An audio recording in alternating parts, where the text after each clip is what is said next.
Get ready, Novas Nation. The countdown is on.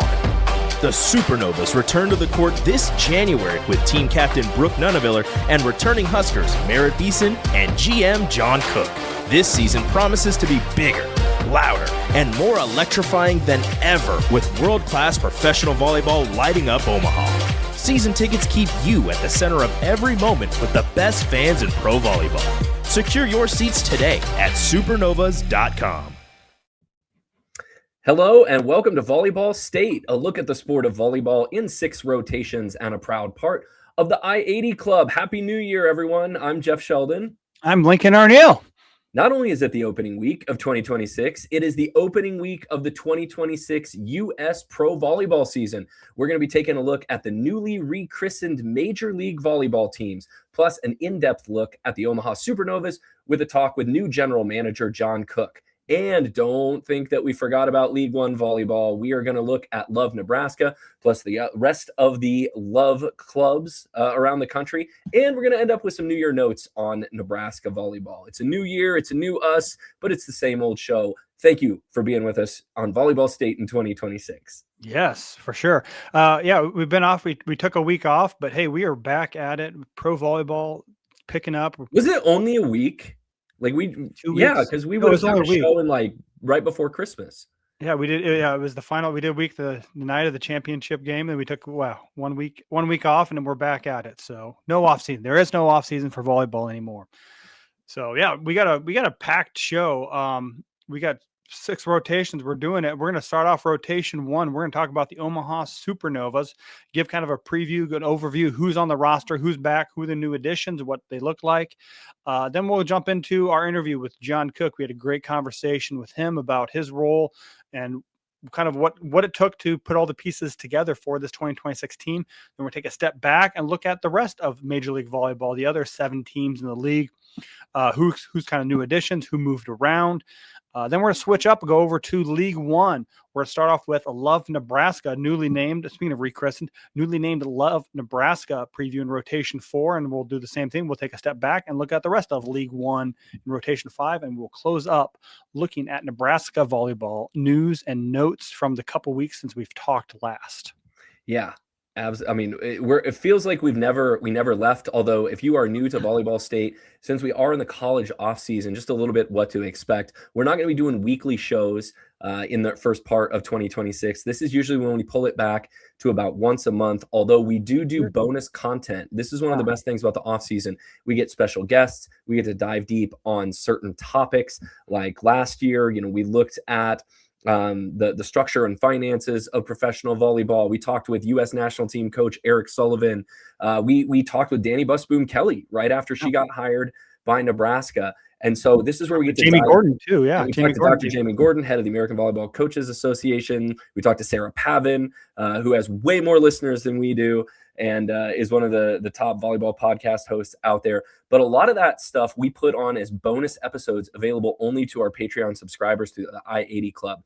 So if you have not done that yet, hey, what a great way to start 2026, your New Year's resolution. If you want to become a better volleyball fan, we would love to have you part of this community and help supporting us and the I-80 Club. You can do that for as low as $5 a month at patreon.com/I80 Club. That gets you access to our newsletter, our bonus shows, stuff like Volleyball Late, our live post-game shows that we'll do sometimes after select Nebraska volleyball matches in the fall. We have grown this community bigger than ever in the past year, and that is all thanks to our subscribers and the I-80 Club. So thank you so much. Join this growing movement and subscribe today for just $5 a month at patreon.com/I80 Club.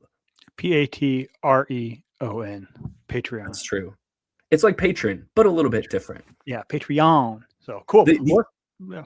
I was going to say the most patronized, probably not patronized. I think it is patronized when you talk about people who support them. Professional volleyball club in the United States right now is the Omaha Supernovas. And we're going to dive right into rotation 1 and give you our Supernova preview for 2026. I think it's a really interesting mix, Lincoln, of returners, veterans, as well as some newcomers. There's some players that fit in both of those categories as we dive into them. But, I had to refresh myself on the Supernovas right before we started this. They won the league championship in the first year in 2024. They won the $1 million match. They come back and they have the best record in the regular season in 2025. They went 21-7, but maybe a little bit of a disappointment. They lose in the league semifinals and the playoffs in 5 to Indy Ignite. And so it still feels like there's a little bit more out there for the Supernovas in 2026. Yeah, they were very impressive, I thought, during that. They were, 21-7, like you said, were one of the most complete teams in the entire league. But then what happens in the playoffs, one match, Indy Ignite, led by Sydney Hilly, who we'll talk about a lot during this episode, upset Omaha in 5 sets, and all of a sudden their match is over. And weird things happen in Las Vegas or just outside of Las Vegas, and they don't have a team anymore. So sorry about that. Ouch. Oh, but yeah, so they're getting started. Their first match is, will happen on Thursday, January 8th. The Omaha Supernovas will open up against the San Diego Mojo up at CHI Arena. It's going to be 7 p.m. For those of you who can't make it to the Omaha metropolitan area, it will also be shown on Nebraska Public Media, and I believe the MLV YouTube page for those outside of the state of Nebraska who can't get Nebraska Public Media. Absolutely. We mentioned her a moment ago. Let's start right there with Sydney Hilly. We're going to do a positional breakdown right now. We're going to look at the setters on the Supernovas roster, the outsides, the opposites. Fan favorite, not only fan favorite Emily Londot, but 2 former Huskers, Merritt Beese and Allie Check, are going to be there as well. And then plus, for my money, maybe the best American libero right now. In Morgan Hentz. We're going to look at the middles as well. We're going to tell you every single player that is on the Supernovas roster, even though a couple of those players are going to have to be removed from the roster. I think released is the term that John Cook uses. But let's start with the setter right now. One player who is not going to be released is Sydney Hilly, the former Wisconsin star who played for the Supernovas in 2024 and helped them win the inaugural Pro Volleyball Federation Championship, played for the expansion club Indy Ignite last year and led them to the Pro Volleyball Federation Championship match, which was won by Orlando. She was the playoff MVP in 2024, named the best setter in the league in 2025, and now she's back in Omaha. A pretty good start to build your team around. Yeah, I think, I've just been impressed with what she's been able to do the last couple of years too. You look what Indy Ignite really did, and it's all, again, based on who she is as a setter. She's very steady. I think she's a very capable, she's a great leader and really runs the offense and with what they want to do on the court too. So I think that you look at what Omaha wants to do, what they accomplished in 24 and what they want to do this year in 26. I think it all centers around Sydney Hilly and what she could do in offense. Sydney Hilly also, I think we talked about this back in the fall, the first player to be named 3-time Big Ten Setter of the Year, something that Bergen Riley for Nebraska was able to match this year. But yeah, you're going to hear John Cook in our Rotation 2 interview talk about you need a great setter to have a chance of winning a championship, and Omaha certainly has one coming back with Sydney Hilly. A couple other setters on the roster that Nebraska saw over the last couple college seasons. Brooke Mosher from Pitt, who you remember, Lincoln, you've talked about this a number of times in the fall, did not start her college career as a setter, right? She was an outside. She was a pin hitter at Illinois. Yeah, she was kind of pushed into that action. I think Illinois had a couple injuries or health issues where I think she was recruited as a setter, but she's just also very athletic, and they needed some more attacking options. So she stepped in there, played outside hitter her freshman year at Illinois, but then moved back to setter eventually, and then ended up her career at Pitt, led Pitt back to the Final Four for the 5th straight year. And I'm just really impressed with her growth that I saw, because I saw her play in person at Pinnacle Bank Arena, the first match of the year, and I got to see her in person again at the Final Four. Just the growth she had settling into that role. When you have someone like Olivia Babcock, makes your job a lot easier. But big server for Mosher too. Yeah, for sure. She was a jump server. Maybe she could carve out a role on this team too as a serving specialist late in a set if they ended up doing some kind of double sub situation. But she's the second setter on this roster. And then there's a third setter that Omaha picked up in the draft from Iowa, Claire Amaral, who is a tall setter, left-handed. I remember she was really aggressive when Iowa played Nebraska this year, able to go over on 2. So Claire Amaral was picked up also in the MLV draft. Yeah, I don't know if she playing at Iowa, you're not going to get a lot of national attention, probably none, but I think she flew under the radar. She's really good, really athletic.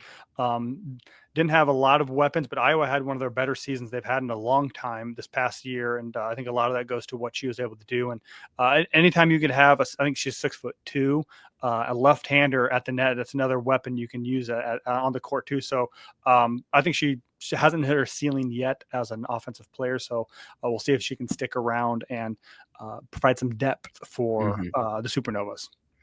Let's move on to the outside hitters. It starts with a player that if you follow the Supernovas over the last couple seasons, you know Brooke Nuneviller. She's been the team captain. She's been their best offensive player. You know, I think it's safe to say she's kind of the face of the franchise right now. Another player who is really a well-rounded all-around player. You know, started her college career at Oregon as a libero and is one of the best passing outsides in MLV. You know, you knew that Brooke Nuneviller was going to be there, and she's going to be back leading this program now for the third year in a row. Yeah, she's so much fun to watch too because she plays with energy, she plays with aggression, she hits the ball hard, like the ball took her lunch and she wants to eat. So again, yeah, she's just athletic, plays all 6 rotations. I think she was the MLV top outside hitter last year as well too. So being recognized for her all around play too. And I think they have 4 outside hitters too, but I think the other leading contender to be her partner is Reagan Cooper. She played with the Supernovas last year. She was the Rookie of the Year 2 years ago for the Atlanta Vibe. And also, I thought she had a great offseason. We got to see her a little bit in Omaha and also Madison as part of Athletes Unlimited. She finished as the league runner-up to the sensation that was Jordan Thompson. I don't know anybody was catching her, but really good offseason from her. And I think she's really kind of found herself and what she can do as an outside hitter too. So I think if Nuneville and Cooper are the 1-2 options, that'll put you right at the top of the league. But you need depth at outside hitter in this league. I would expect Omaha to keep probably 4 outsides. I think so. You know, they have a cap of 16 players, although in a little bit you're going to hear John Cook talk about how Omaha wants to keep 14 players. So some tough decisions are going to have to be made. Nora Tobrach, who many of you Creighton fans, volleyball fans in Nebraska will know better as Nora Sis, the former Creighton star, is on the Supernovas this year. She won the championship with the Orlando Valkyries last year, back in her hometown where she started high school as well. You know, this is if she is your 3rd outside hitter in this league, I think that means you have a really strong team. Yeah, I mean, the hard part with the rookies in the league is that you're coming off a full college season, going straight into the professional ranks. And I mean, she found a role that she kind of established herself with Orlando, but didn't play a lot too. So I think, if she's your 3rd option, your team is pretty well situated. But not only is she their 3rd option, but their 4th option, Sarah Wilhite Parsons, former Big Ten Player of the Year at Minnesota. This is actually her first year playing professionally in the United States. She was supposed to play with Love Madison a year ago, signed in the summer of 24 to play with Love Madison, but got pregnant, had a baby earlier this year in January. So she took off that year and now she's with the Omaha Supernovas. So she also played in Athletes Unlimited too. So she's working her way back too, but has an extensive pro career. And again, if she's your 4th outside hitter, you got a lot of depth that is working on you. Well, and national team experience, one of the few Supernovas that have played Team USA before. So Sarah Parsons is a veteran, which makes me feel a million years old because I remember when she was killing it at Minnesota. But congratulations to her and her family as well for expanding their family. And now she's back at it, and you're going to see her with the Supernovas. Let's move over to opposite hitter, because I think this is where things can get really interesting. We talked with Emily Londa, the former Ohio State star who played for Omaha last year. But then she has 2 not rookies. Merritt Beeson will be a 2nd-year player in this league. And then Ali Czech, who is coming off that ankle injury, will be a rookie. Omaha's got to keep a couple of players, it sounds like, who are just coming out of college.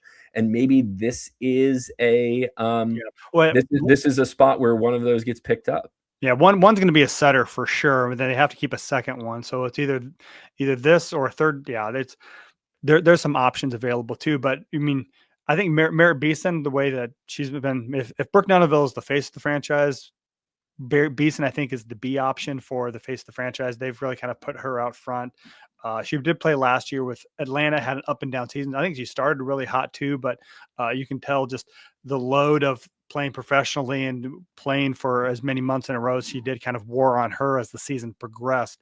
But she has returned, I think, to a little bit more. I mean, she's from Alabama, so Atlanta is not too far from her hometown where she coached high school during the fall. But I think she'll be back in her comfort zone and have a lot of supporters off the court as well too.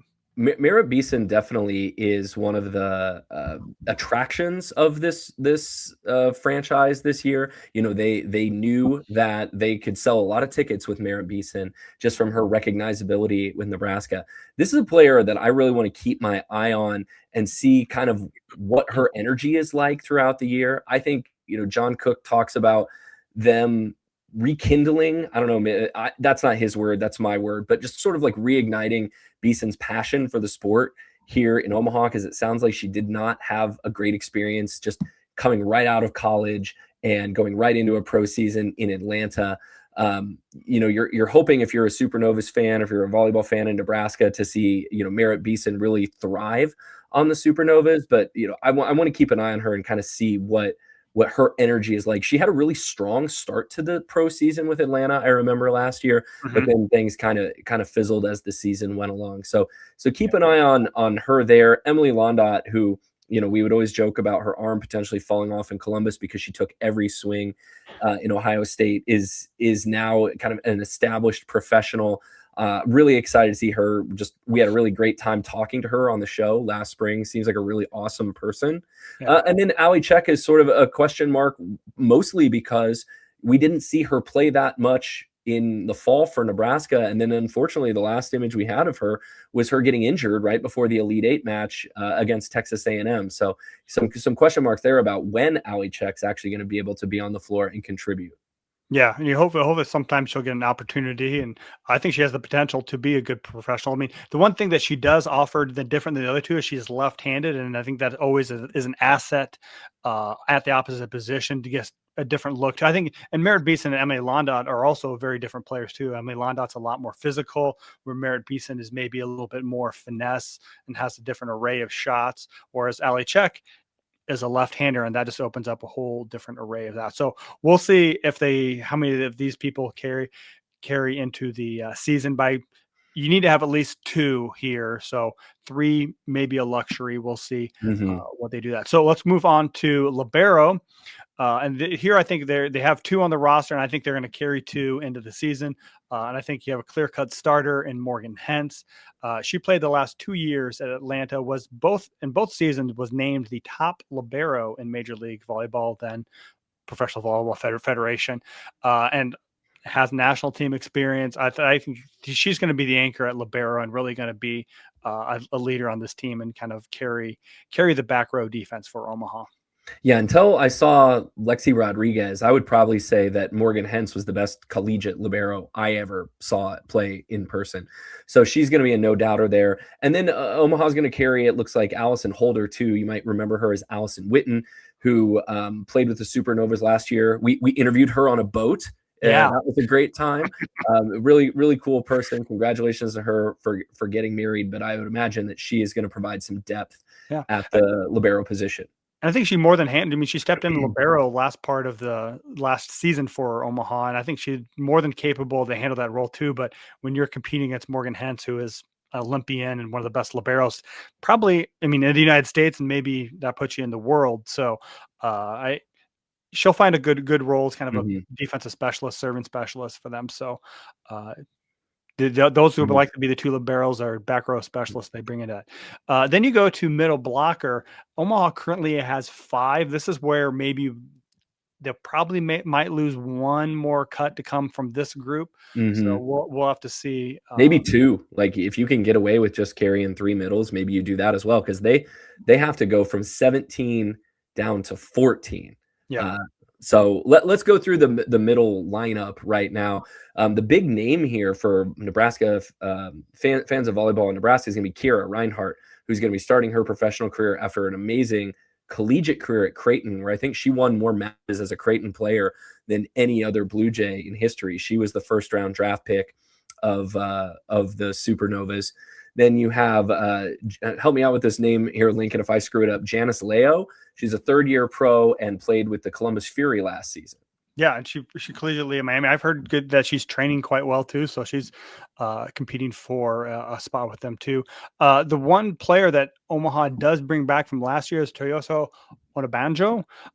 She's a Kansas product. She appeared in just 21 sets last year with the Supernovas. But one of the best dancers on the team. I remember the bench mob last year too. She was one of the leaders of the bench mob. So she was their 2024 first round pick too. So I think they like the potential they have from her. So she could stick around for another year with the Supernovas. Another familiar face to volleyball fans in Omaha is going to be Elise Getzinger, who's with the Supernovas this year. This is going to be her first professional season, although it looks like she took a year off from playing volleyball in 2025. If you remember, Getzinger finished her college career at Creighton after starting at Kentucky, and was a great piece of that Creighton Elite Eight team in 2024. So she's going to try to make this roster, as well as Layla Blackwell, the former Husker who spent a year at Nebraska after transferring from San Diego. She did play professionally with the San Diego Mojo of MLV last season and is going to try to stick on here. Lincoln, to me, maybe middle blockers where there's the most number of question marks on this roster. Like, I couldn't sit here and tell you which 3 or 4 are probably going to end up making the final cut. Yeah, I mean, this is maybe where that rookie rule helps Kira Reinhardt have an inside track to one of those positions, because, I mean, you knew you need middle blocker, and I think that they picked her first round too, so I think that gives her a little bit inside track. But yeah, we'll find out next week. Media days is on Monday, and because it's going to happen fairly soon after that, maybe even before Monday, because it'd be awkward to have 17 people in that team photo and people who aren't there. So we'll find out. Yeah, Onabanjo played a little bit last year too, but not much. And I mean, Blackwell, I thought, was fairly good with the Mojo at times as well too. So I think this is, to me, of all the position groups, Omaha, the Supernovas are very solid, but I agree with you. There's a lot of question marks. There's a lot of potential there too as well. So. If I were just to look position by position, I could see them carrying 2 setters. So one of those setters will stick around out of the 3 that we just talked about. I imagine they're going to keep all the outsides. I could see maybe one of those opposites not playing as well. And so you carry 2 opposites, and just thinking of how a lot of the international rosters are constructed.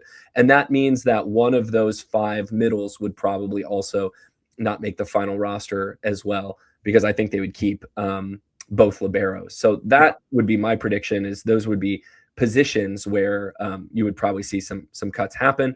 They have 17 right now. You'll hear John Cook say here in just a couple minutes that Omaha is going to try to get down to 14, largely for salary cap reasons. I almost said scholarship reasons, which old habits die hard, I guess. But you can carry a max of 16 players on your roster in Major League Volleyball. But just because of the $1.2 million salary cap, Omaha might carry a fewer players than that. But then the other big change in the Supernovas this year is the head coaching position. We got a new guy on the bench.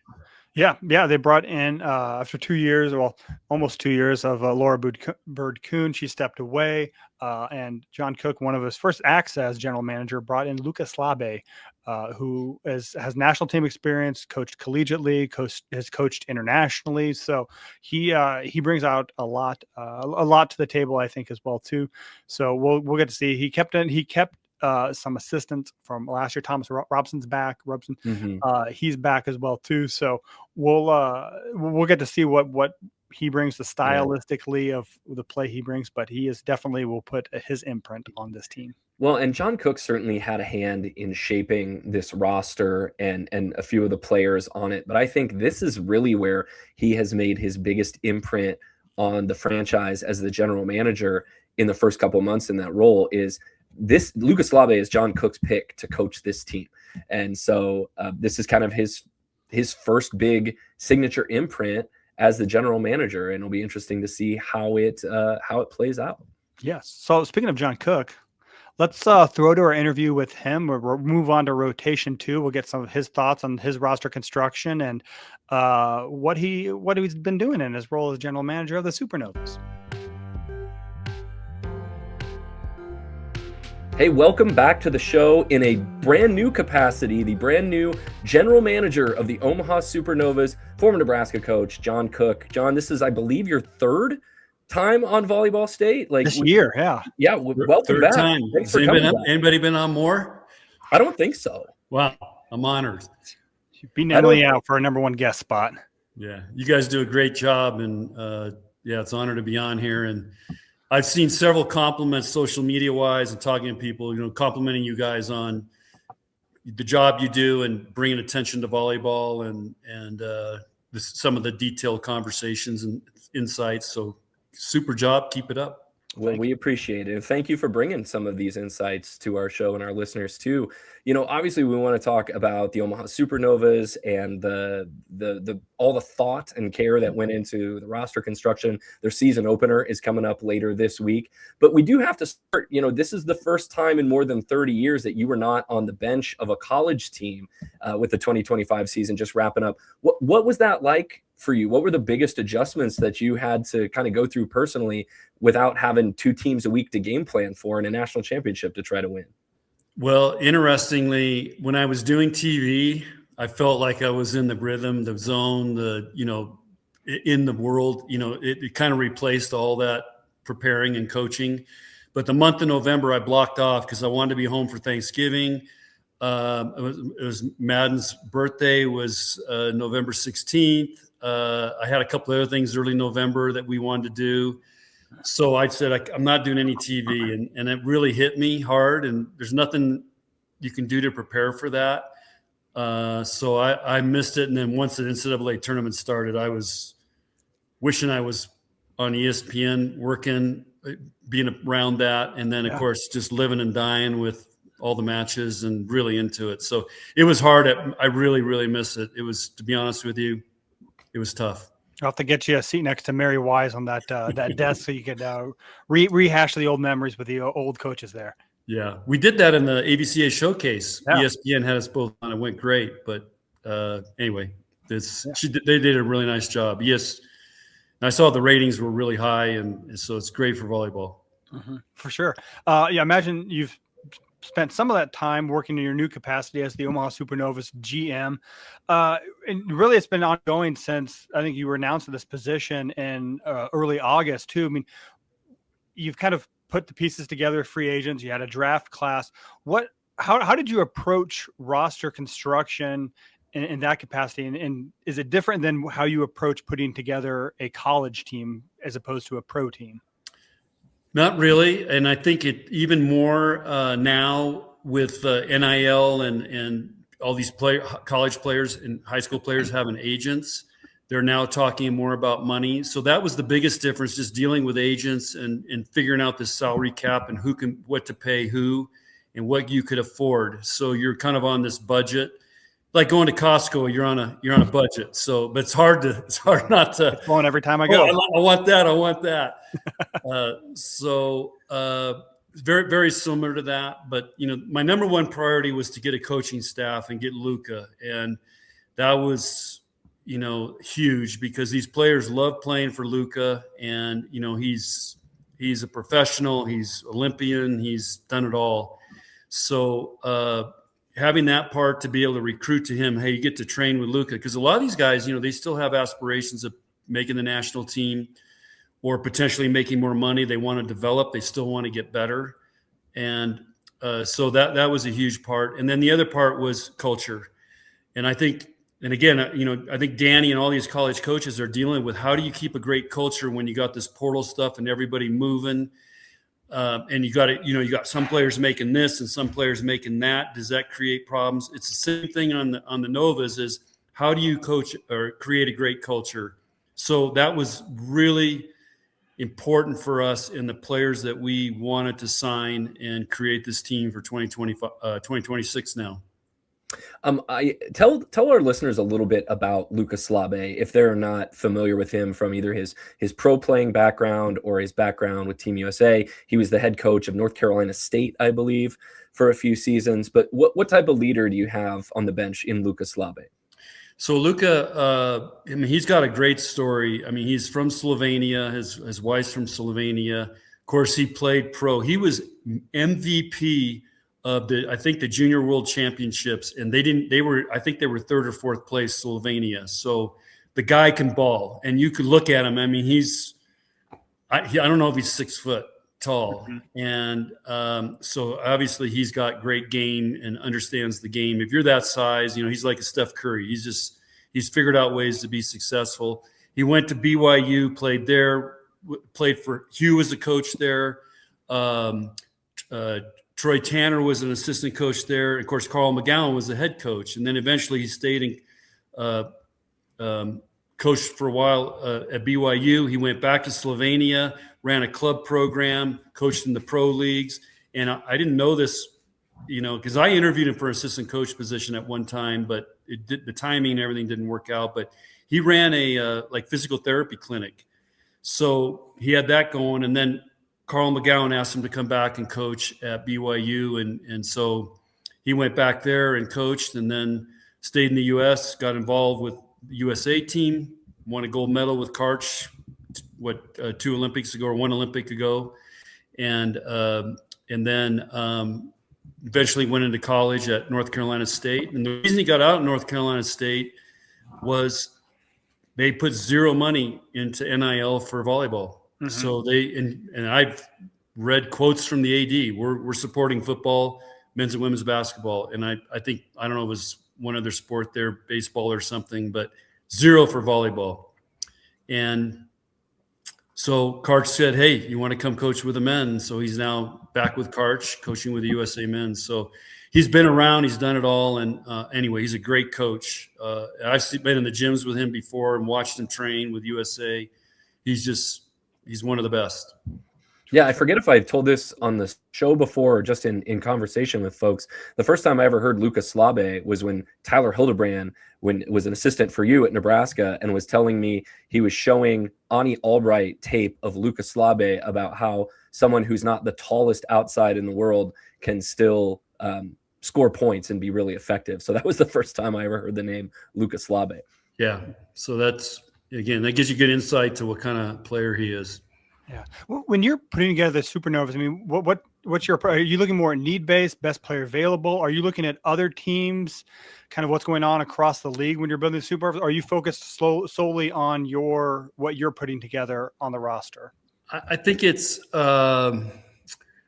it's a complicated question, and kind of each player is a little bit different, but we kind of knew who we wanted. And part of it was, so we wanted players that Omaha fans would know. So Nora Sis, Allison Witten. We were talking to Krause for a while. We were talking to Kendra Wade for a while. Of course, Brooke Nunneveller is a rock star in Omaha. Mm-hmm. So that was kind of what we used to put it together. What do our fans want to come and see, and who would they associate with?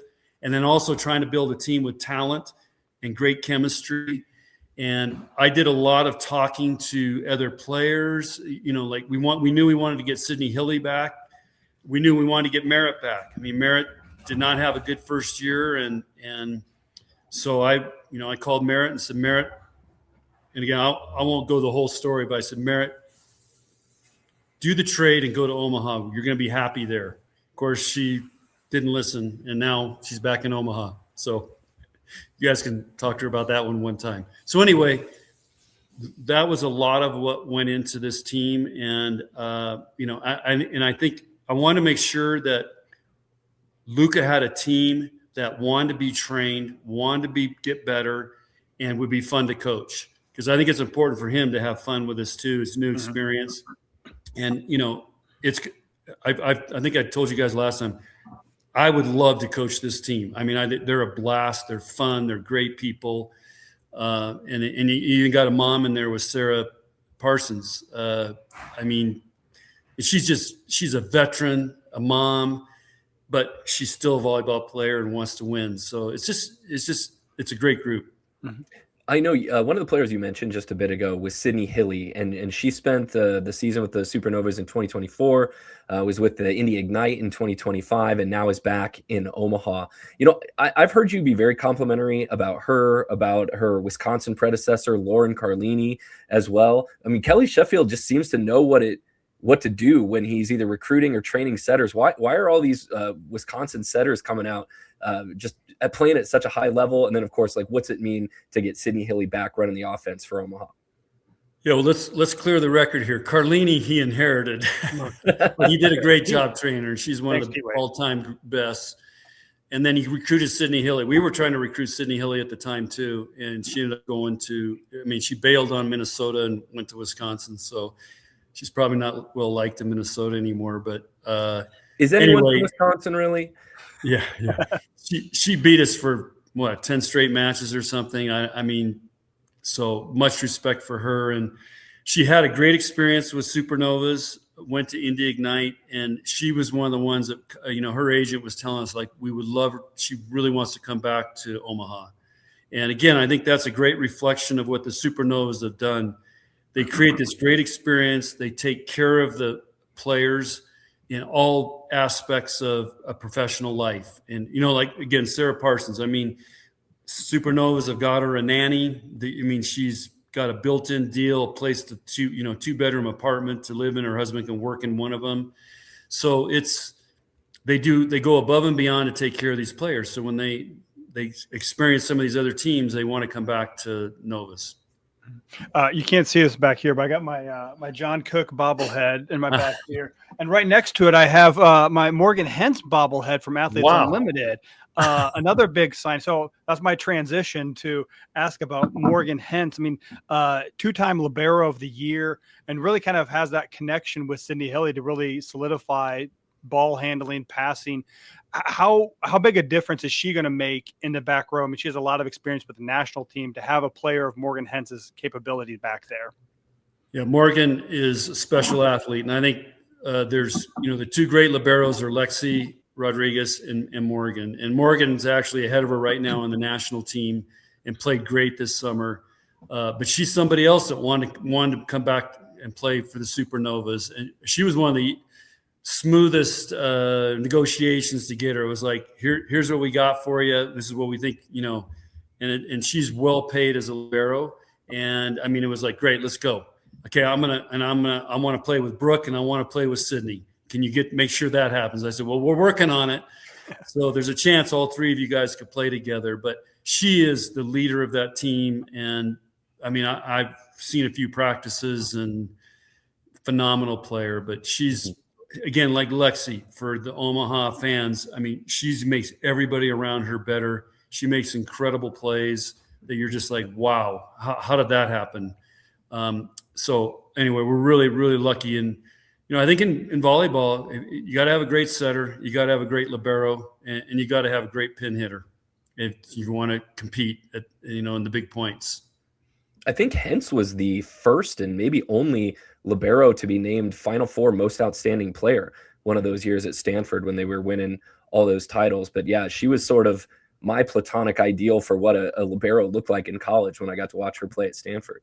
Yeah, and she's just, I mean, talk to her for 5 minutes. I mean, she's just bubbly personality, and she's really bright.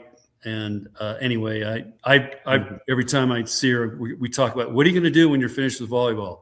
And are you going to coach? Because I think she'd be a heck of a coach. So I told her if I was coaching, I'd be starting to recruit you right now to coach in Nebraska. Yeah. John, you mentioned working from a budget a little while ago, and it's not like in college, right, where you can try to go out and sign the number one outside, the number one middle, the number one setter all in one class. Give us a little bit of an idea about the financial picture that teams are working with in Major League Volleyball. Is everyone kind of working from the same ballpark budget, or are there teams that are a little bit more, financially stable or have a little bit more cap room, I guess I would call it, to work with? No, everybody has the salary cap, just like the NBA. Now we can't pay luxury tax. Well, like baseball, you can pay the luxury tax. I saw the Dodgers are paying more luxury tax than the budget of some of the pro teams. It's a hard cap, is what Yeah. you're saying. Yeah. So that's 1.2 million. Everybody has that. You cannot go over that. So on January 7th, we have to be at 1.2 million or less, obviously. And so you have to, you gotta, that it's a big challenge, because I want to play all these guys great. Let's pay I wish we could pay you this and that, and, really make it great. And they are well paid, but you're also going to have kind of that, the beginners are going to start at league minimums, and you've got to convince those guys, hey, you got to, or as you go through this and get playing time and make the team, your salary can go up. So, and they can still get sponsorship deals outside that. And of course, in Omaha, several of them, Merritt's got sponsorship deals, and Brooke, and so they can earn extra money in addition to the salary. And I think the thought is that salary cap will go up for the 2027 team. Yeah, I think we were talking today, Dan Mendenhall, the president, last year when they announced it's 1.2 million for your up to 16 players. So yeah, you can. And we're not going to carry 16 players because it's just really hard to have 16 players and stay under that cap. It's really hard. We're going to try to be at 14, and it's really hard. Yeah. So I think right now they're entering with 17. I mean, is that going to be? Are you involved in that process of whittling down to get to that final number? Or is that kind of you and the coaching staff, or who's all involved in the decision making as far as the roster decisions at this point? Yeah, it's Diane and me, and then Luca and Thomas. And Thomas and Luca will have the most say because they're the ones that have got to coach those guys and put the team together and go with their vision. I'm there to support, give advice. Hey, have you thought about this? That's just me, and then I kind of oversee it. And then I think Diane actually does the transactions, the contracts, and those types of things. And, if people get cut, getting them home and doing all those things. But one of the things that we're trying to do is the players that we've released 2 already. We're working on trying to help them get another MLV team or something overseas. So it's not like seeing throwing in the street. We're actually trying to help these guys continue to play and take care of them that way too. Yeah, you mentioned Lindsey Krause and Kendra Wade aren't playing with the Supernovas this year, but they're playing professionally in Puerto Rico. They're still playing volleyball professionally, which is great to see too. Right. The other thing that happened in the last month, or a little more than a month ago too, was the draft. And again, I think you look at what you said your objective is to get players that Nebraska fans are familiar with. You got middle blocker from Creighton. You got setters from Iowa and used to be Illinois, now Pittsburgh, and Ali Czech. Finally, you got to recruit her again too, or make that call. Did you get everything position wise you wanted to out of the draft? Is that did things play out how you thought they may on draft day?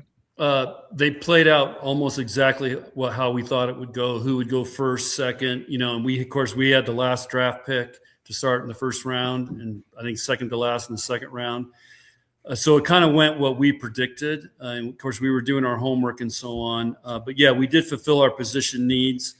And what happened was when we put this current team together back in the free agency part, we didn't realize that when you get to the draft, you have to keep 2 college players on your team.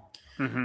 But once we found that out, that was a game changer. So that kind of affected how we kept moving forward and how we put this team together, because we have to keep 2 spots for 2 college players at a minimum.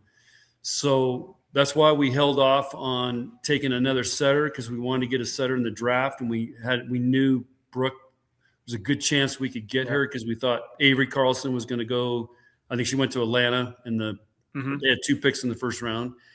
And then we wanted a middle, and there was a lot of middles in the draft, but Kiera was right up there for us, especially, she played great in the NCAA tournament, played great against Nebraska, and she's a local kid. And, that when we called her, she was balling. This is a big deal to her. I think she's engaged. So, it's just, think about that. I get to stay and play pro in Omaha, and where I've been here for the last 4 or 5 years.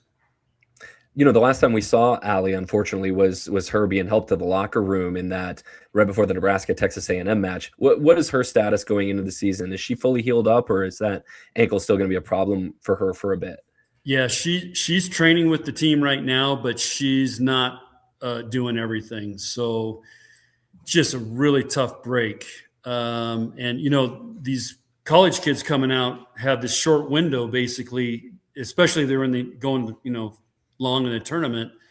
Like Claire from Iowa came in. I mean, she was there first day we started because her season was over. But Allie now missed 3 weeks, got hurt. So she's really limited. So it's going to be really tough for her. But at least she's in the program. And if something happens and opens up, she's familiar and she potentially, in other words, we don't have a practice squad, but it's kind of like in the NFL. You've got these players that are kind of connected to you, and there's always a chance you can come back and we'll see what happens. But I think she'll have some other opportunities if it doesn't work out with Novas. The Supernovas season opener is coming up on Thursday. John, tell us a little. I mean, when I think of general managers, a lot of that's off-season work, right? With roster construction and hiring some coaches. What is your role transition to during the season? Is it still kind of keeping an eye on the league, on players that could help you in case you have a vacancy pop up? Or what exactly does your role look like now while the coaches and the players take over? Yeah, so I really have two roles. One, promote the Supernovas. I'm going to do a ton of interviews next week. I'm doing with you guys today, but just getting people hyped up. I'm going to do some speaking to some groups in Omaha, just trying to get people fired up. Hey, with the Supernovas season starting.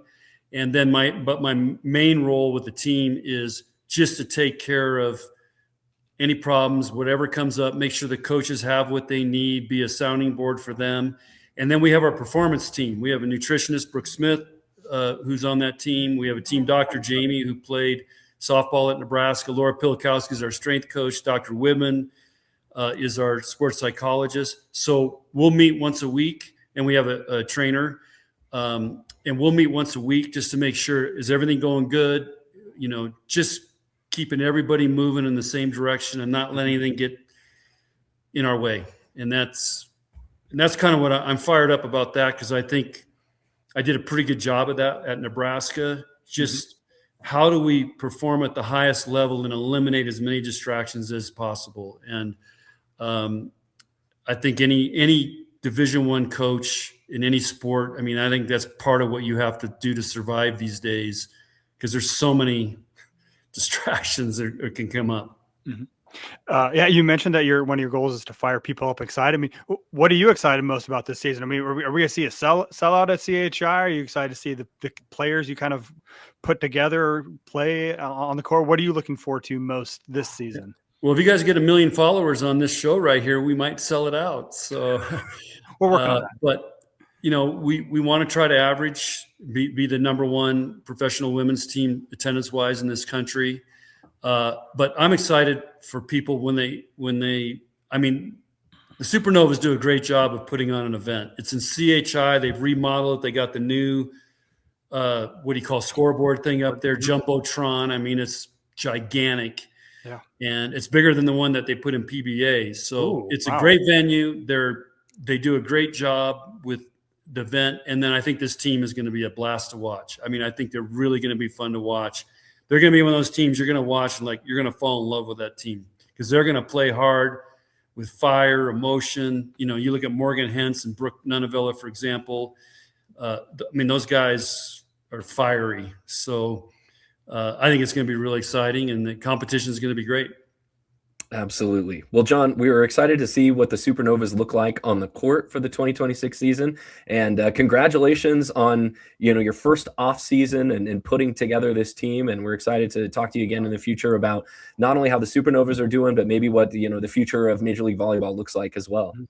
Yeah, that would be another great call. I'm learning a lot about how this pro volleyball is going to go. And I think I'm going to have some input on, the two leagues and everything. I mean, it's a pretty interesting dynamic. It would be a great study to do and some cool podcasts as we go down the road here. Because if you watch what's happening, I mean, they're adding teams. I think 4 new MLV teams next year. I'm looking, and the ownership coming in is fascinating how that's working. You've got League One, who's got a different structure. So we ought to do that sometime. It's pretty interesting. Ooh, yes. And then we can finally talk rodeo too. We got rodeos coming up. Okay. As well. Anytime we can do that. Yeah. Hey, Our first show live from Burwell will feature John Cook. Well, North Platte wants me to come do the Nebraska Land Days in June. So that I hear that one's even bigger than Burwell. Big time, man. It doesn't get much bigger than North Platte. So. Awesome. Well, thanks very much, John. We appreciate it, and good luck in the season opener this week. Okay, guys. Thanks. Take care. Thank you. All right, and that thanks again to John Cook for spending some time with us on Volleyball State. We always enjoy him. I think we've had him on 4 times now. This might be his 4th time. He was three times in the past year. We had him post-retirement. We got him right after his name to GM, and now his job as GM is mostly done. I think we had him after the 24 season as well too. So he's up there as one of the top guests for Volleyball State. So we appreciate him always spending. We got to get Lee Feinswag back on to tie him as the top guest on Volleyball State. For sure. So let's move into rotation 3. We're going to pull back a little bit. We've been a little Omaha Supernova heavy. Let's look at the rest of the leagues too, because context is always key. So you understand if the Supernovas don't win the title, who are they competing with to win the 2026 Major League Volleyball title? So again, I think that to me is one of the headlines there too, is no longer Pro Volleyball Federation. They have rebranded themselves as the Major League Volleyball too. There's some structural change, some new standards that are behind the scenes, but they've kept the history. So technically this is year 3 of the professional league. The other big headline is the Vegas Thrill were put on hiatus. The Dallas Pulse were added. So there's still 8 teams in the league this year as well too.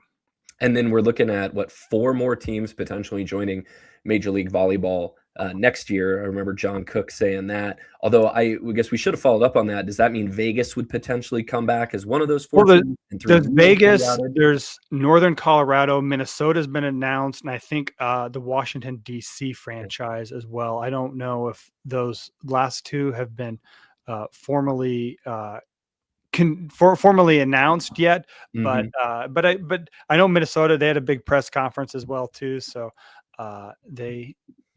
there's always teams that can be added as well too. That gives you a 12-team league potentially in 2027, which to me would be 3 years after starting would be a pretty vibrant league and a great sign for this sports prospects profession.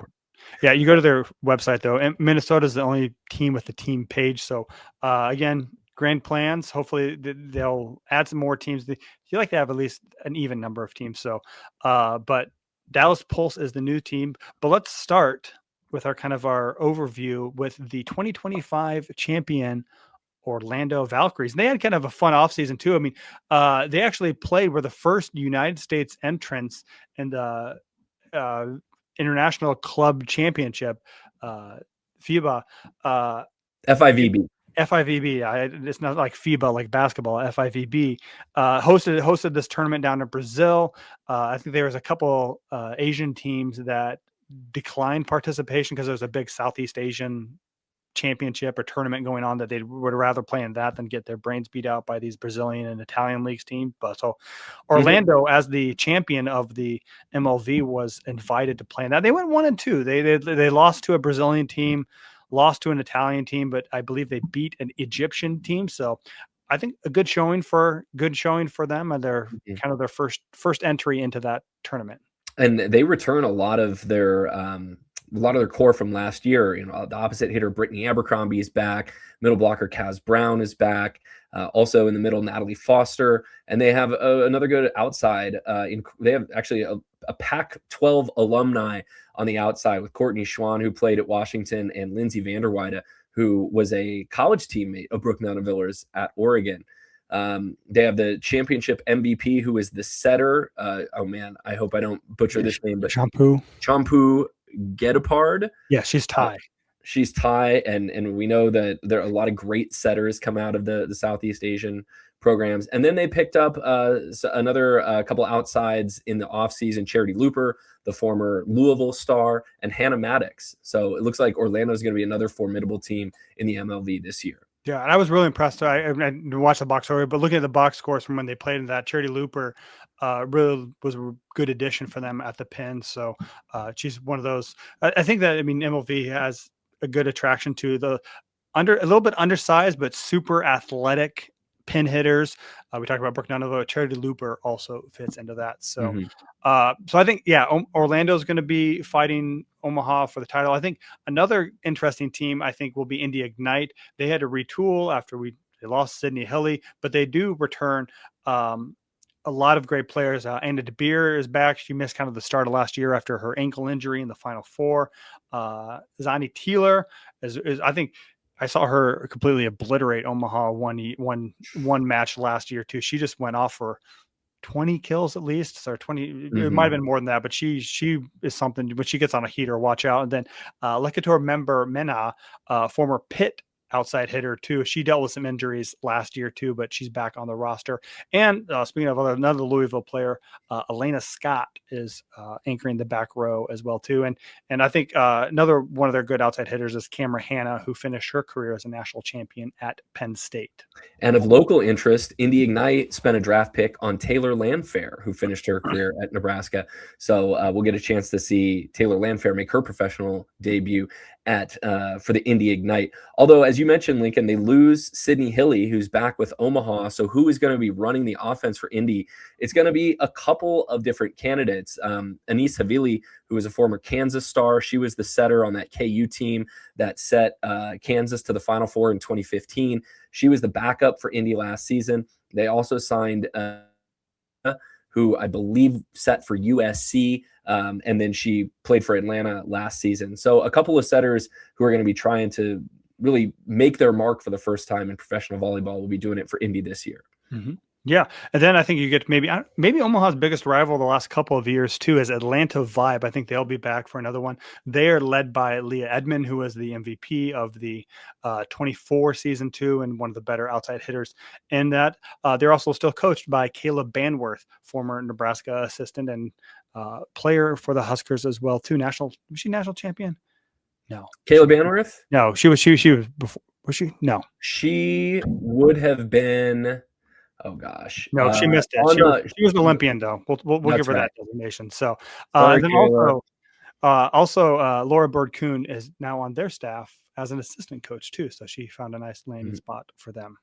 On the bench not on the bench, on the court for Atlanta, Aiko Jones is a really good opposite hitter in the middle. They've got Corey Lewis, and then former Creighton star Ava Martin was drafted as an outside hitter by Atlanta, and they pick up maybe the best collegiate setter who is draft eligible this year in Avery Carlson, who finished her career at SMU.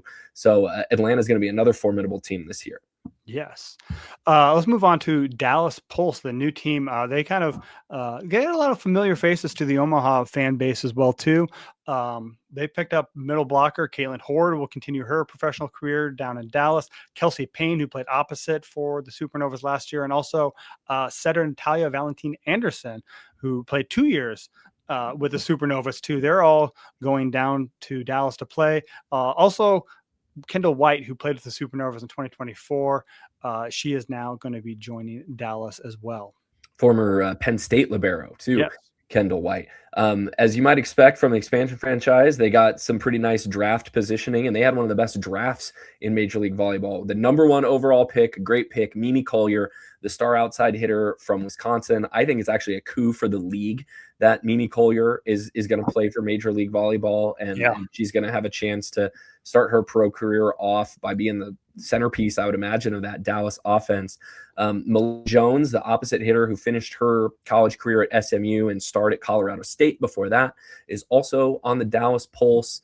They did draft middle blocker Carter Booth from Wisconsin, although Booth hasn't signed yet, which usually means that they're looking overseas to start their career. So she could be heading over to an Italian league team, I would imagine. Yeah. So I think Dallas will be good. Then you got to kind of get the other 3 teams. These teams are going to struggle, I think, a bit too. I mean, who knows what they come with, but these other 3 teams may not have a shot at the title too, but they'll be competitive. They got good players on their team too. We'll start with Grand Rapid Rise. They lost their best player in Ali Bastinelli. I believe she retired. She was a really great opposite hitter and kind of the centerpiece of that team too. But now she's gone. The outside hitter Paige Briggs Romaine. She's a former Supernova, played with them on their championship team, played with the Grand Rapids last year too. And again, another one of those undersized, just super athletic players. She did a lot of good things when she played at Western Kentucky, and now she's doing things professionally as well too. So Grand Rapids, they got some other people on, some other good players. I think Carly Snyder's on their team too. So we'll see what they can do.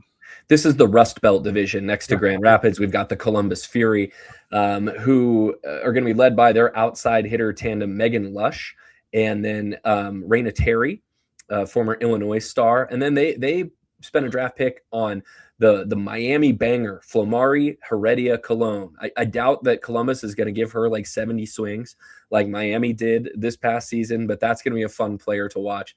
It give volleyball fans in Columbus a reason to go out to matches.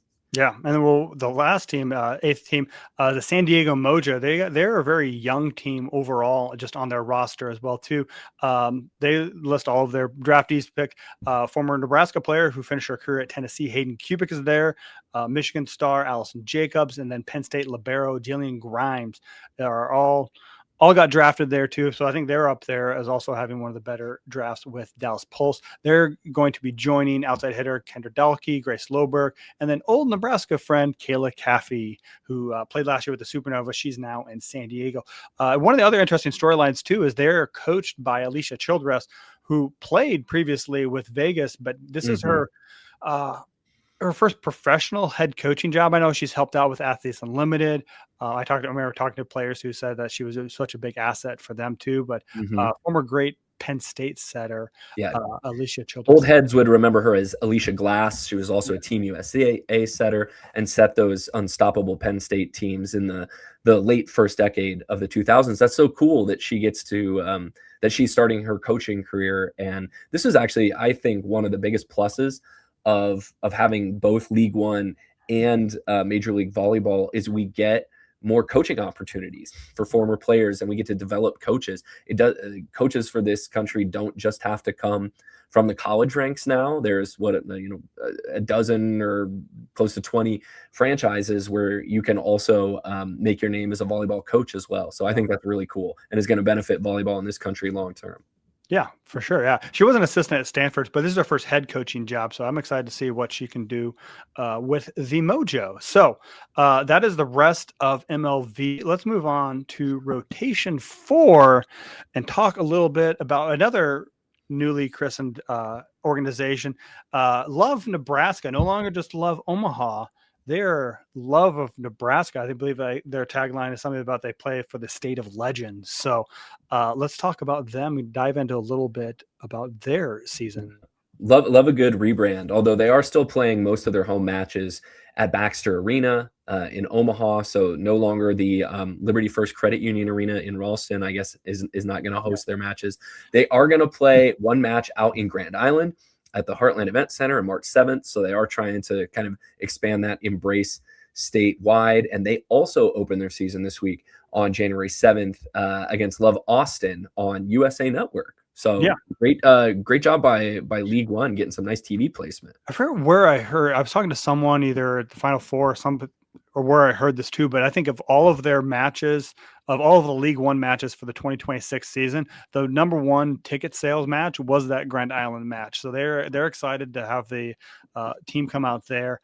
They played a couple matches at Baxter, but it'll help to have that. And they also have a fancy brand new training facility in Gretna that they share with Premier. I went up there for a media day a couple weeks ago. It is impressive. It is massive. It is huge. And it's also nice they have offices there too that they can head coach Susie Fritz can work there. Kirsten Bernthal Booth is kind of the president of operations and volleyball outreach. She has offices there too. So it's they got a nice little setup there that they can have their home base for practice and operations, and just kind of right out there, tucked away kind of in the Gretna. It can't have a suburbs of a suburb, but it's the suburbs of Gretna. Yeah, the Gretna exurbs, I guess. Yeah, there you go. Let's take a look at the Love Nebraska roster. It starts at the outside hitter position where they've got 6 players on the roster right now. And I don't know what they have to cut their rosters down to, or if they've got if this is just kind of what it looks like. But they're carrying 6 outsides right now with some really big names. And of course, in Nebraska, there's no bigger name in volleyball than Jordan Larson, who's going to be back for her second season with Love Nebraska. Could this be Jordan Larson's final year? You know, I don't think she has said anything about retirement, but you know, we're kind of on retirement watch, it feels like, at the start of every pro season with Jordan Larson, who I think is 39 years old or very close to 39 years old, and still one of the woman's age. Decorated. I don't think when you're a professional athlete, it is rude to talk about your age, but certainly one of the most decorated American volleyball players in history is leading the way for Love Nebraska. She is kind of moving into a different part of her career too. That she was announced last year as one of the she's part of the ownership group of the Love franchise in Nebraska too. So I think that maybe signifies she's thinking more long-term past her playing days too. So whether that's this year or sometime in the relatively soon future, I imagine. So get out there and enjoy Jordan Larson while you can. She is playing this year too. She's kind of the headliner as a founding athlete of the whole League One organization too. So get to see her as well too. Some other people that they have back from last year's team, Vicky Savard, who's Canadian. She also played opposite, so she does have a little bit of versatility with that, but she kind of played a little bit. And then Jaylee Winters as well as a Creighton grad. She's back for her second year with League One with Love Nebraska as well too. Alexis Hart, the former Minnesota star that played previously in Germany, I want to say she joined the team midway through the season last year for Love Nebraska and made a really strong impression. And then they're going to add another great player just out of Minnesota in Julia Hansen, who kind of carried that Minnesota team that was all banged up this year, but was an outstanding player. And then the final player on the outside hitter list was a late summer addition, former star and captain of the Dutch national team, Anna Bausch. You can go back and there's plenty of Netherlands matches on YouTube where she and Lanneke Slootjes are just ruining teams' days. But that's a really great national team program that Anna Bausch comes from the Netherlands, and you're going to get to see her play for Love Nebraska this year. Yeah, that's one thing I think that we'll talk about the other additions too, but that Love Nebraska really has a lot of international experience too. I mean, between Bausch and Larson, they both have more than a decade, 15 years of professional experience, played in the Olympics. So I think that's really an asset that they have too. I mean, they do have some younger players. Winters is younger. Hansen is a fresh rookie, but they do have a lot of international experience on that too. And we'll get to, there's even more international experience on this Love Nebraska roster that we'll run through as we keep going through our positions. Kimberly Drenjak, I believe I'm saying that right, was the star opposite for Love Nebraska last year. I thought kind of had an up and down year. She's from Germany. Continuing our international theme. There were some matches I thought where she was lights out and nobody could touch her. And then there were others where she was just getting block touched and dug a lot. But she's going to fight for that starting opposite position again this year with Adriana Fitzmaurice, who you might remember her from some of those great Stanford teams that won 3 national titles in 4 years, kind of from her home area too, because I believe she's from the Kansas City area. Mm-hmm. So Drenjak and Fitzmaurice are going to be holding it down at opposite for Love Nebraska this year. Yeah, and that leaves us to middle blockers.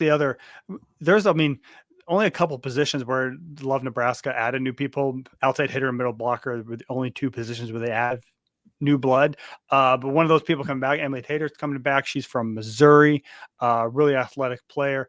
I think at one time last year, I accidentally referred to her as Stephanie Tater, who is a former Nebraska great. Nebraska player. They're related. I talked to, because Stephanie was inducted into the Nebraska Hall of Fame this fall, and I asked her, I told her about that, and I think they're cousins, I believe. They are related, though. So what are the odds? But she's back in middle blocker as well too, as is Canela Herrera. She's a Brazilian. She had a little bit of health issues. I think middle blocker was one of the positions that they just got decimated by health injuries, that they even had to bring in some reinforcements midway through the year too. So, but Herrera's back at middle blocker as well. We have another Brazilian continuing our international theme, Ana Carolina da Silva. Although Brazil makes it very easy for us by shortening the names, she just goes by Carol. She is one of the best middle blockers to ever come through that decorated Brazilian program. She's actually married to Ana Bausch, excuse me. So I remember when they joined the team in August, that was a really cool tidbit. And Lincoln, you're going to have a story about them coming up. Yeah, I talked to them at their practice a couple weeks ago too. That I'm finishing up that story. It'll be out either probably hopefully by the time you hear this, it'll be out. So be sure to check it out. Where can we check that story out? The Volleyball State Substack. So sign up for that. Volleyballstate@substack.com. So the fourth middle blocker that is on the Love Nebraska roster right now is Iga Wasilewska, if I'm getting my Polish correct. Yeah. There's probably a hidden sh sound in there somewhere, but Iga Wasilewska from Poland is another middle for Love Nebraska. And to be very honest, I am not familiar with her game. But again, I think she's one of people who has more than a decade of experience, very experienced. Her and Carol also bring a lot of international experience. So another one of those people who, this is where the cool part, we talked about them a little bit, and Susie Fritz, the head coach, that it's really a collaborative process too. They've been around, they know what it takes to play at a high level professionally too. So it's a very collaborative process. So it's fun to see. As I'm just scanning the roster, I think that's 7 international players that are on the Love Nebraska roster this year. But a very familiar homegrown face that's back at libero is Lexi Rodriguez, who kind of split time last year. Maybe it's not even fair to Justine to say she split time, because Justine Longarantes was the libero for Love Nebraska last year, and she's moved on. And Lexi Rodriguez is now primed for a much bigger role with Love Nebraska, along with Annie Cesar, who I'm also less familiar with. But Lexi Rodriguez looks like she's going to be in the off-color jersey for Love Nebraska this year. Yeah, she Annie Cesar's back she was on last year's team as well too. Kind of more of a serving specialist, but you need to have 2 liberos, so she'll provide me. She could push Lexi a little bit too, but I think Lexi will probably start the year at libero too, and she's had a lot of growth. I wrote an article, but I talked to her, wrote an article for Husker Max, just kind of about her. The time she spent with the national team really helped her with her development, playing with Morgan Hens, and also just seeing a different level of competition. So I'm expecting a leap from Lexi Rodriguez in her second year as a professional. So, all right. So that leaves us the last position we have. Again, Omaha's bringing back both their setters from last year. Laura Jacoma, she is Dutch. She was a national teammate of Bausch.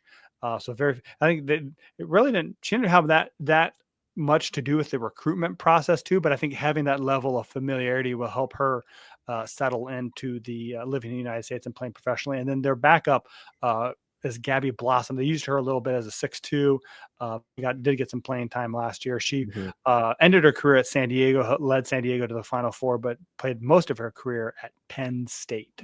This is maybe the biggest question mark for me on the Love Nebraska roster. I remember last year that I was not super blown away by the quality of setting that Love Nebraska had. Both of their setters are back this year. I'm a little surprised they didn't try to bring in another face at that position to at least challenge Jacoma. But that's what Nebraska is going to roll with this year is Laura Jacoma and Gabby Blossom. And this is a team that has the pin talent, I think, to really get hot.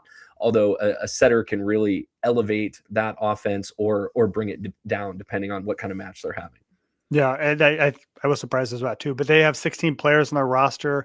Again, just a couple new outside hitters, a couple new middle blockers, but they're running back. Last year's team, they ended up finishing 5th last year, but because all 6 teams made the playoffs, they made the championship match, ended up falling to Love Austin, who won the inaugural title as well. So we'll see.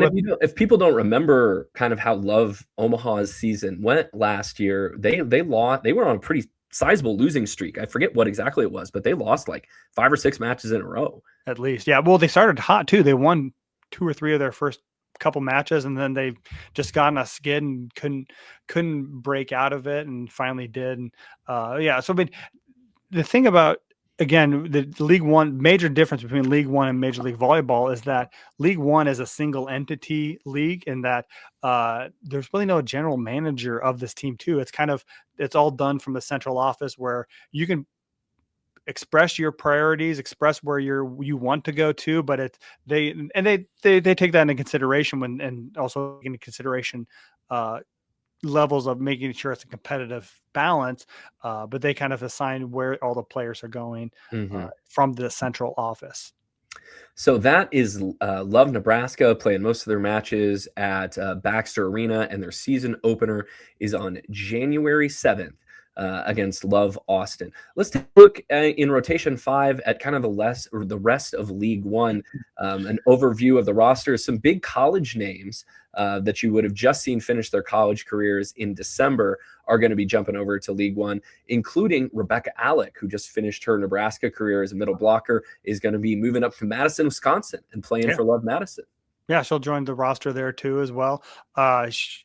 She'll hit the ground running up in Madison as well too. Julia Hansen, like we mentioned before, she goes from Minnesota to Omaha, and then a couple of players that Nebraska fans may be too familiar with too. Ifena Kasapkala, she finished her career as a national champion at Texas A&M. She will be starting her professional career at Salt Lake, and her former teammate with the Aggies, Logan Lednicki, is going to be actually staying in her hometown of Houston and will be playing with Love Houston there as well.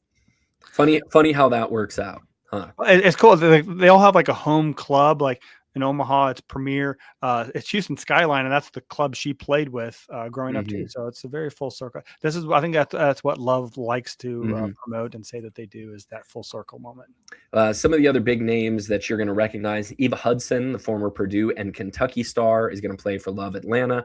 Maya Sands out of Missouri is also going to be a teammate of Logan Lednicki's at Love Houston. And then Bailey Miller, who helped Arizona State to another really strong season, winning the Big 12 this year, is going to be playing for Love Austin. Yeah. Some other notes for former Huskers that are playing in this league as well too. Maddie Cumick-Banks, she spent last with Omaha. She is now going to be playing with Austin.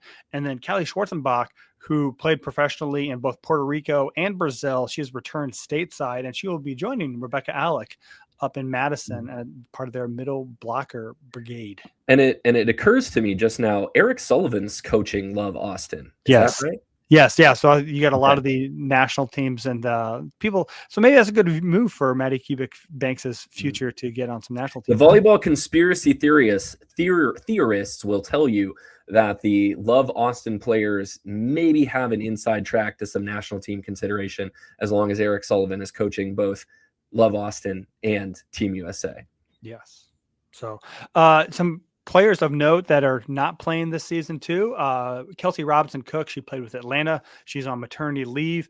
Justine Wong-Arantes, who played in Omaha last year, she did sign with Houston in the offseason, so she was set to play for them. Also missing the season with maternity leave. So congratulations. Good time of the Olympic cycle. We need to send them Volleyball State onesies. First, we need to make Volleyball State onesies, and then we need to send them to them. I think we do. We can get that on our website. Yeah, we do. Sarah Franklin, also, she played with Madison last year. She has taken her talents to Italy and is playing abroad. Move. And then Annie Drews also played with the former Purdue stars. She played with Madison. She's stepping away from the sport. She's been playing for a decade, wanted to take some personal time. So she is taking a step back professionally. So we're thinking that the early favorites, at least on paper, for League One this year are going to be Houston, who's going to feature Jordan Thompson, the Athletes Unlimited champion and Team USA opposite hitter. So any team that has Jordan Thompson on it, it's going to be a league favorite. And then Salt Lake is another early favorite, we think, for League One this year. They get Team USA setter Jordan Poulter back to run that offense. Yeah, and that's the thing too. I mean, I will say that year two they did learn some things. They moved away from the weird weekends where they'd have like a hub where 4 teams would play and 2 teams would play on Friday, then they'd play different teams on Saturday. It is kind of more of a traditional where there's 2 matches per week. sometimes one match per week, but it's all going to be home matches, no neutral site matches, which hopefully should be good for the growth of the game. And also, because the other weird part about playing those hubs is that there was stretches where they would go a month between home games, and there were only 6 home games last year in Omaha, so they will get more home games. So it is kind of more of a traditional setup as far as a schedule. So no more like Love Cup like they had in Kansas City. Playing 3 matches in 3 days. I think each match they will have a Love Cup because they tie that to the big Triple Crown event down there. But each team is just playing one match, so they're kind of having a showcase of the Love teams down there too. And I can't remember if they talked about if all 6 teams are making the playoffs or whether I should have looked this up and now I'm blanking on it. Sorry. We'll have it for our next show. Yeah. But bottom line is you're about to have a whole lot of high-level professional volleyball on TV and streaming in the U.S. to get your volleyball fix. So, I am someone who has Roku on my TVs. The MLV is going to have some matches on the Roku channel. Yeah. Look them up there. It'll be on YouTube. They'll be on TV. Spike. They got some matches on Spike as well, too. Yeah. Keep an eye on our social media accounts at Volleyball Pod, and we're going to try to tweet out TV listings and links when we can. Also keep an eye on like Lincoln and I's personal social media. We'll be able to guide you in the right direction so you can watch some of these great players. Yeah, and Love will have they'll have their weekly match on USA. They'll have some stuff on ESPN Plus, and then another streaming platform which I believe is called Victory, which last year was basically their they had it on their website, but it's another kind of streamer platform as well too. So yeah, lots of professional volleyball coming up too. So it'll be a fun year. We'll see how these leagues grow and learn from what they've done the last couple of years. But yeah, let's move on to rotation 6 though, and talk about the Nebraska Corn Huskers. As we do probably almost every show. This is maybe one of those segments where we can say no news is good news. I don't know if that's fair to say, because the transfer portal has been open now for a couple weeks, and I believe, when does it close? Monday the 5th. So not long after you're hearing this, or potentially even before you've heard this, the transfer portal will close, and every player on the Nebraska team who's eligible to return this year, I believe, has made an affirmative statement that they're coming back in 2026. So this will be the second year in a row that Nebraska has not lost a player to the transfer portal. My question for you, Lincoln, is that a surprise? I think as time went, after the first couple days of the season when no one entered, then it became, okay, this is what's going to happen. You always expect, this is what college volleyball, college athletics works now, is every year you're going to have some sort of roster turnover. But I don't think that it's a huge surprise given what Nebraska lost, what they returned, that at least for right now, no one has entered the portal. Talk to me again in May. We'll rehash that discussion because there is another portal opening from May 1st to May 15th. I think everyone kind of has bought into what Danny Busman Kelly's selling their opportunity. She uses a lot of bench, and I think that they think that they have an opportunity there is an opportunity for everyone to have playing time come next year too, or at least the possibility of it. What is your take on this? I'm with you in that, ask us again in May, right? Because there's going to be a second portal, and it will be after spring practices and spring exhibitions, where some of those players are probably going to have a little bit better idea with what the pecking order is going to be going into the fall, especially when Nebraska adds a really talented freshman class that we're going to talk about here in just a minute. But yeah, I guess I'm a little surprised, and maybe I am just as surprised that Nebraska, at least right now, hasn't added anyone. Yeah. I didn't know if they would be looking maybe for another back row player to come in and strengthen the back row, or it's like baseball. You can never have enough pitchers. You can never have enough really talented outside hitters. Although Nebraska has 4 of them right now, and I think they're content to let those battle it out to see who's going to play next to Harper Murray next fall. But keep in mind, at this time last year, Kennedy Martin was still a Florida Gator and didn't announce until the transfer portal opened in May that she was going to go in, and ended up at Penn State. So it wouldn't surprise me at all, and not necessarily at Nebraska, but that there was more volleyball player movement coming up in May. At least right now, the portal has not spun as fast in No. 2025 as it did after the 2024 season. Although, and I'm just doing this off the top of my head, there was still a decent amount of movement, right? You had Yeah. Izzy Stark went to Pitt like we figured she was going to, and Jayla Auguste leaves Florida and ends up at Wisconsin. Is that right? Yep. But we don't have that big like Torrey Stafford leaving Pitt to go to Texas like we did last season. Yeah, which I think, I mean, you look at who did transfer, it was a lot of setters. I think if you're in a market for a setter, this was a good offseason to be portal shopping. But I think, yeah, you didn't have the Eva Hudsons, you didn't have the Tor Staffords, you didn't have any big game. I mean, Sully Davis probably from BYU is the closest, and I think everyone pretty much knew what was going to happen when she declared for the portal. She went to her hometown, SMU Mustangs. So I don't think that again, the high level talent for what Nebraska needs isn't there. I mean, you could see Nebraska maybe adding a third setter, but you look at who is available. Honestly, I'm glad you brought that up. That's where I think Nebraska will add someone in the spring, is they will find some sort of backup setter who is going to be okay being a reserve, just because we've seen what can happen at that position when how quickly the depth can go away. Yeah, I actually went through and looked for like people who are entering, have 1 year of eligibility left, that setters that were in the portal, that probably would be okay being a backup. And it was a pretty thin list. Like, I don't know if can interest you in New Mexico State's backup setter or something like that.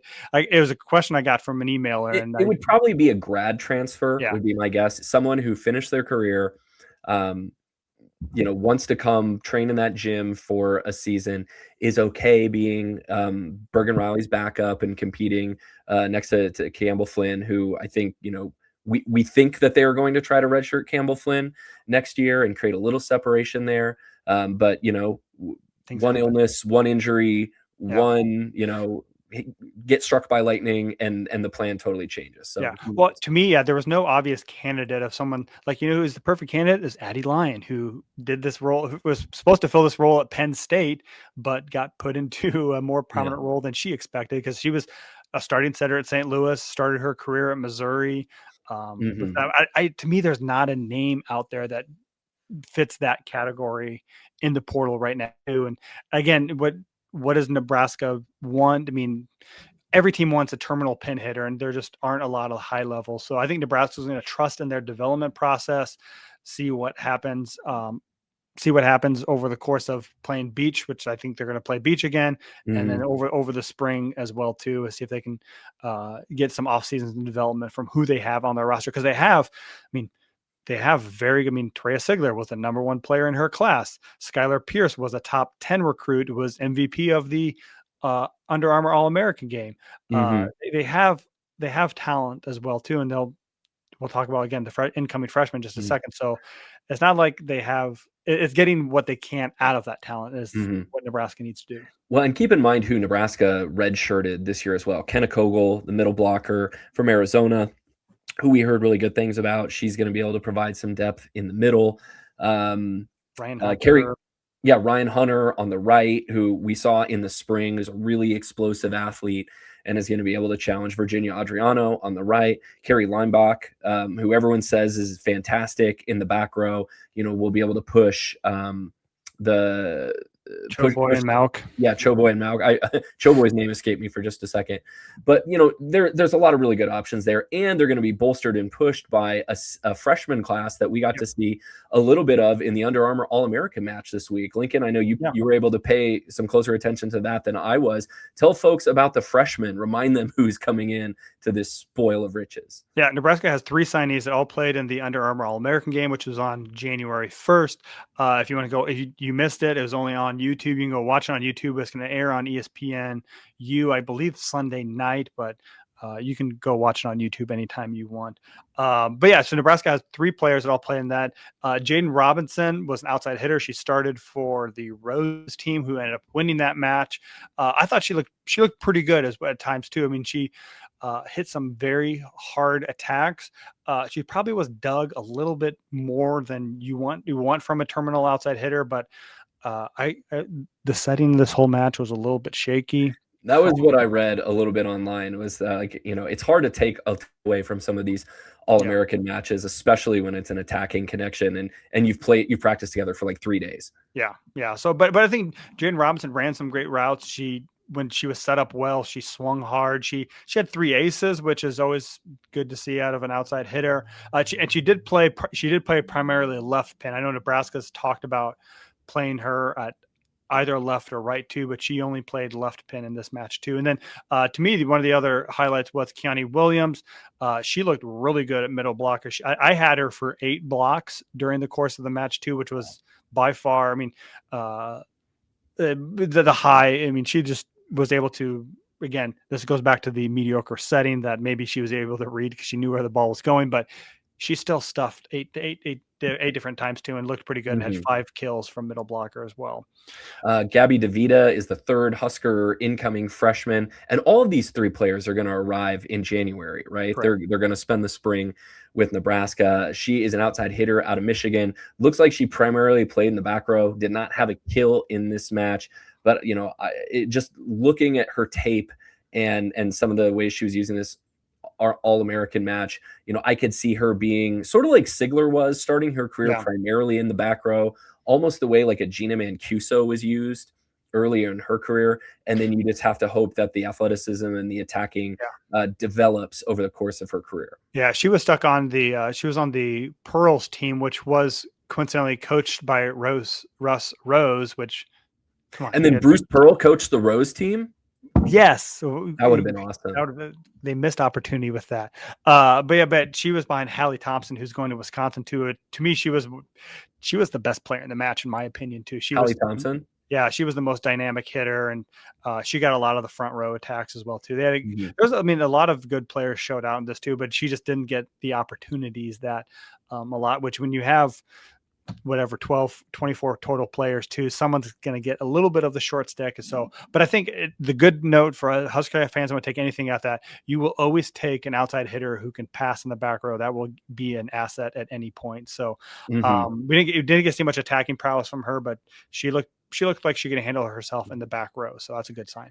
We're thinking we're going to learn a little bit more about beach season and what that could look like in the next couple of weeks. Danny Busboom Kelly, when she started in her first couple of weeks and was going through the car wash of interviews, didn't say that, didn't guarantee that they were going to continue to do beach. It was something that she said she was going to look at.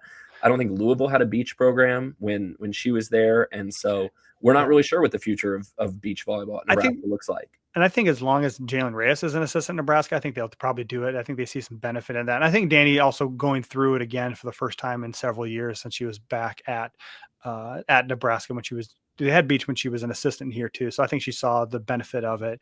So I think they're going to do this. Usually they'll probably come out with their season at some point late January. They'll play some Division 2, 3 NAIA schools. They'll come up to Lincoln.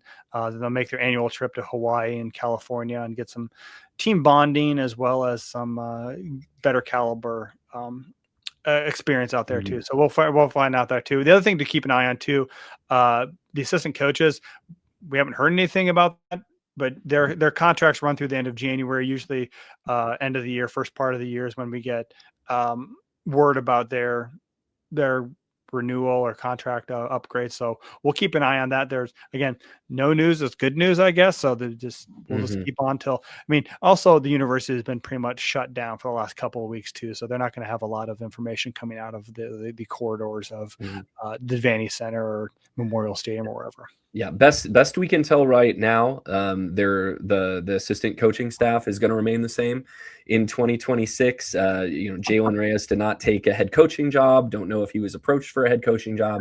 There weren't a ton that were open. No, it was like, year, although very notably his alma mater, BYU, opened up when Heather Olmstead stepped down, but they hired Utah State's coach for that. And there just were not a lot of vacancies. All the Big Ten coaches are coming back. Even that may surprise some people too. Even Ohio State's coach is coming back.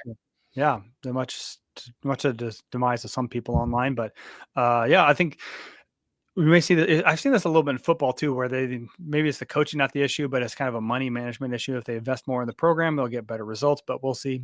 Nothing. Well, and we had a lot of retirements last year Yeah. too. Like obviously John Cook, Mary Wise, Ray Bouchard.